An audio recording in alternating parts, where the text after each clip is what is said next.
Hi, this is Rattlesnake Movie Channel. At the end of the 21st century, humanity broke out a quantum weapon war. In a short span of 60 minutes, it pushed human civilization to the brink of destruction. The Earth became a torn-apart wasteland. As time went on, the remaining humans evolved a whole new era. In order to adapt to the new environment, people built cities on giant wheels, strolling above the crumbling ground. This is a time of the weak and the strong. To compete for limited food and fuel, the big cities will continue to annex smaller cities in order to grow their power. London is the largest mobile city in the world. Its target today is the towns in front of him. What was once a bustling marketplace turned into a hunting ground for resource grabs. Other towns have fled the scene, but this unlucky mining town had a breakdown. The residents of London City were cheering. The town's residents were panicking. To save their lives, they emptied all the stored food, but London still didn't let them go.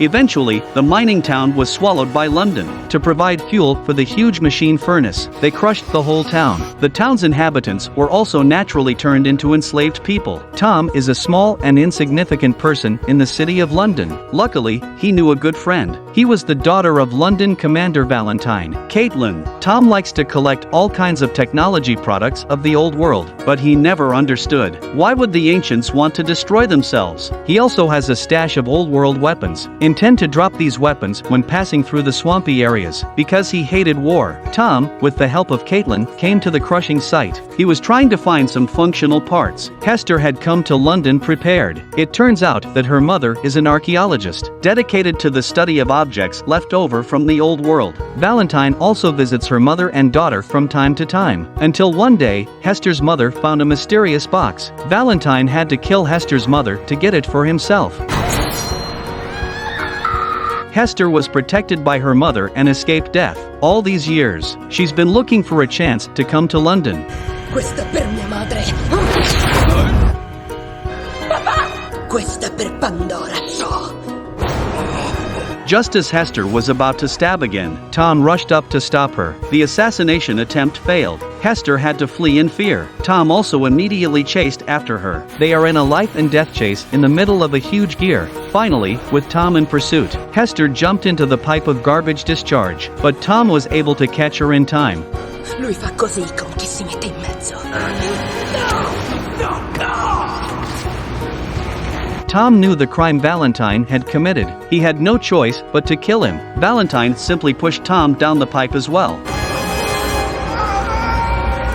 and then told his daughter as if nothing had happened that the two of them had unfortunately fallen during the fight. But Caitlin noticed Beavis on the opposite side of the platform. He seemed to have seen the whole thing. Fortunately, the two men weren't dead. Hester stole Tom's money and dagger while he was still awake, and then left alone. And Tom had never left London. He didn't know how to survive on the surface. He had to follow Hester all the way, and trying to bring the two closer together. But Hester didn't want to talk to him. Caitlin found Beavis. She asked him to tell her what he saw. Caitlin was overwhelmed when she learned the truth. Beavis said, "Your father is covering up something. He's building something inside the cathedral that he can't tell anyone about." It turns out Valentine has been working on quantum weapons. He wants to invade the Mountain Kingdom in the east, because London's resources are limited. One of these days, they'll run out of fuel and supplies. He had to do everything he could to get more space for London to survive. Then Valentine came to prison at sea. It held a monster, but not exactly a monster. Only he harbors a grudge. His name is Shrike. There seems to be a connection between him and Hester.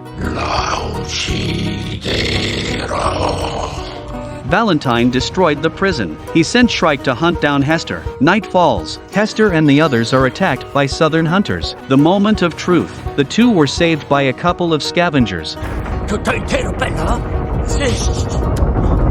The older man provided them with food and shelter, but little did they know, the couple had something else in mind. They sold the two to the slave market. Just as Hester was about to be auctioned off, an extraordinary woman in red suddenly appeared. She saves Hester's life. She turns out to be Fawn, the most wanted woman in London, and the traffickers want to catch Fawn to get the big bounty from London. But Fawn is no slouch either. He took care of these shady dealers by himself.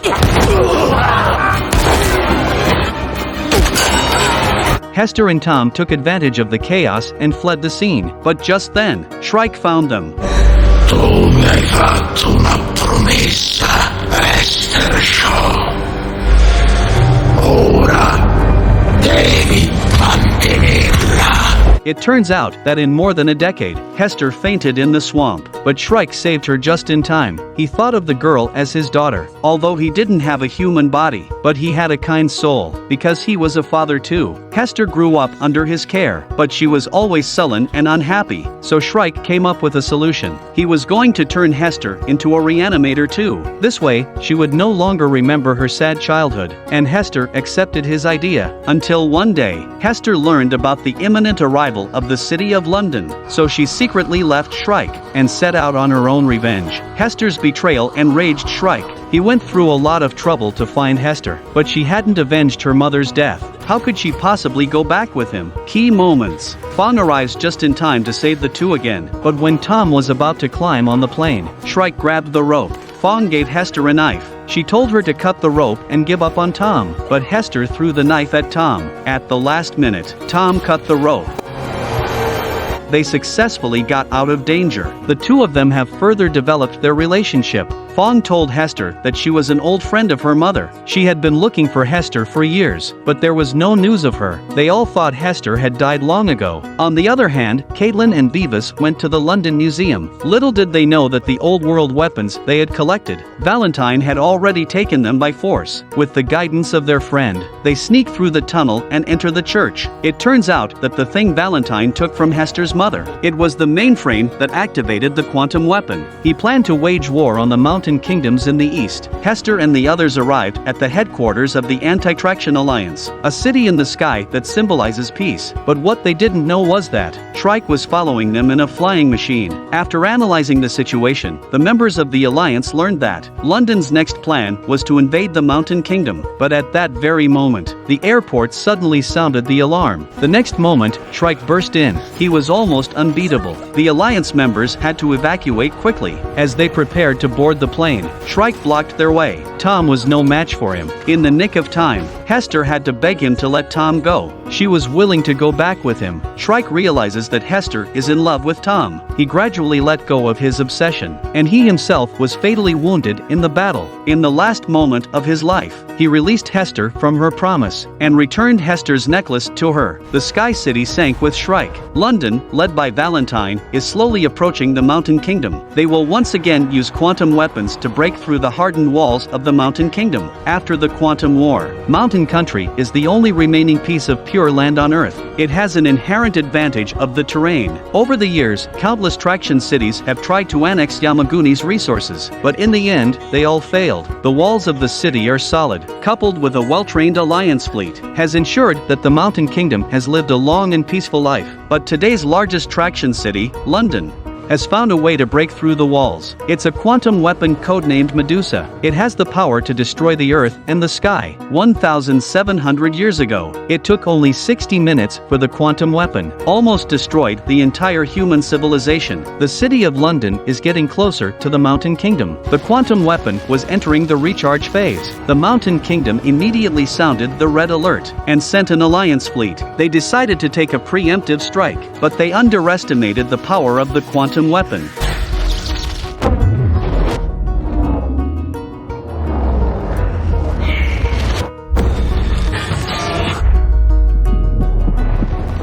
The walls of the Mountain Kingdom were broken down. The city was instantly in chaos. Meanwhile, Hector found the key to the quantum weapon. It turns out that his mother had hidden the key in her necklace. Maybe this will be the only chance to solve the crisis. Fawn decided to lead a team to infiltrate the city of London and turn off the quantum weapon. When they were close to London, the quantum weapon unleashed the second wave of attacks.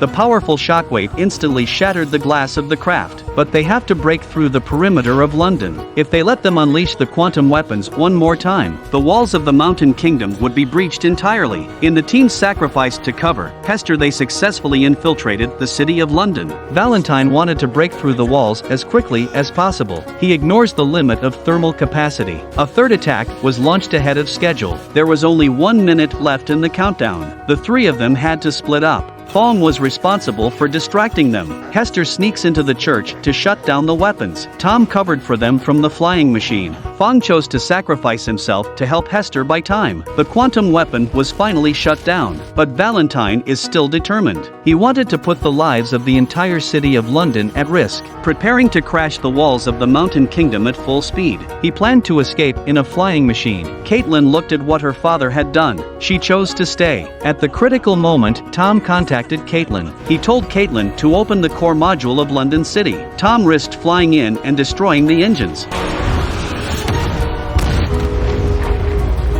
Hector caught up with Valentine, who was trying to escape, but Valentine told her that he was her birth father. Hector panicked for a moment. This creates opportunities for him, but in the end, Hector overpowered him. She and Tom jumped on the Pearl together. Tom opened fire on Valentine's ship, let it crash into the wasteland. Valentine was lucky, and he survived, but the next second, the city of London will crush him alive. Caitlin brought the survivors of London to the Mountain Kingdom. The king accepted the refugees from London. Hector also lives a romantic life with Tom. They will travel the world together on the Pearl. Subscribe to me, and we'll see you next time.